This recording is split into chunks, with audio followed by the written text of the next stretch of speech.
Agus Slamet, warga Kabupaten Wonosobo, Jawa Tengah, dianiaya hingga tewas oleh mantan kakak iparnya.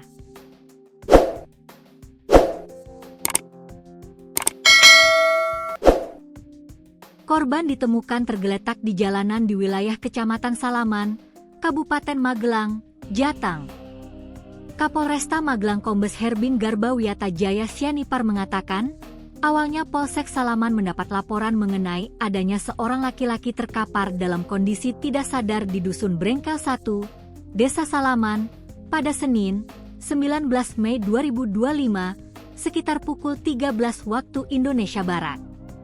Korban belakangan diketahui bernama Agus Slamet, lantas dibawa ke Rumah Sakit Umum Daerah Merah Putih.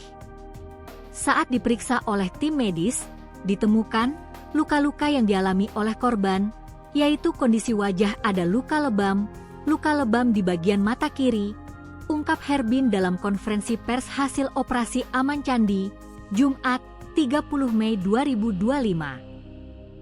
Hasil penyelidikan aparat kepolisian mendapatkan bahwa Agus diduga menjadi korban penganiayaan oleh Ra, pria 35 tahun yang merupakan mantan kakak iparnya.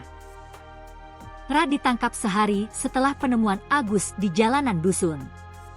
Penjabat sementara Kepala Satuan Reserse Kriminal Polresta Magelang AKP Laode Arwansyah membeberkan, sebelum penganiayaan Agus bertamu ke rumah mantan istrinya di Dusun Brengkel 1. Dari Wonosobo ke rumah mantan istrinya untuk mengambil anak korban, ujarnya.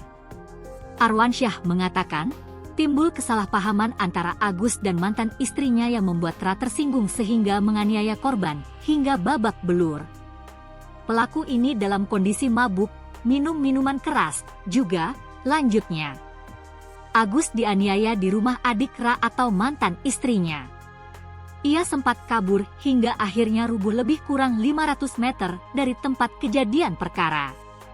Lukanya sangat fatal sehingga menyebabkan korban dirawat di rumah sakit. Tidak sampai seminggu langsung meninggal dunia, tambah Arwansyah.